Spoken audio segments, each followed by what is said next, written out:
I am Robert Banks Jenkinson, the second Earl of Liverpool, and I had the honour of serving as the Prime Minister of Great Britain during a crucial period in its history, particularly in the years following the Napoleonic Wars and during the early years of the Industrial Revolution. I was born on June 7, 1770, into a family with a strong political tradition. My father was also a Member of Parliament, and I inherited his seat representing the Rotten Borough of Rye in 1790. My political career was marked by my association with the Tory party, and I quickly rose through the ranks. In 1801, I was appointed as the Secretary of State for War and the Colonies, a position I held for several years.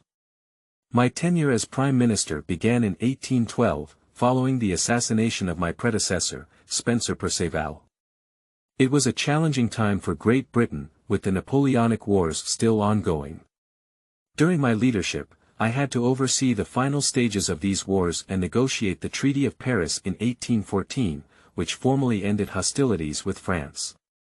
One of the significant achievements of my time in office was the passage of the Corn Laws in 1815.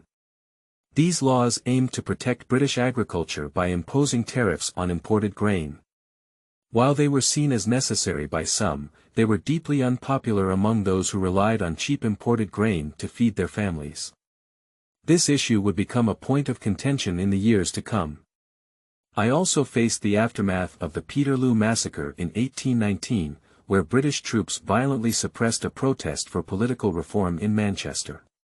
This event raised concerns about the state of civil liberties in Britain and led to calls for reform.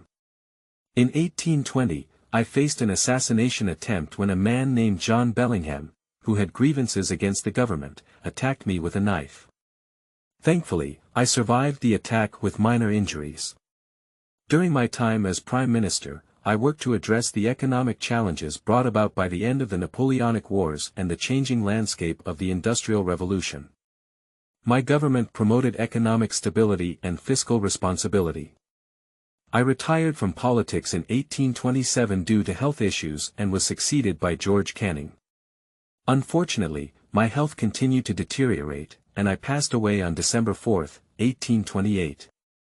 While my time as Prime Minister was marked by significant political and economic challenges, I did my best to navigate these turbulent waters. My legacy is a complex one, with both accomplishments and controversies, but I am proud to have served my country during a critical period in its history.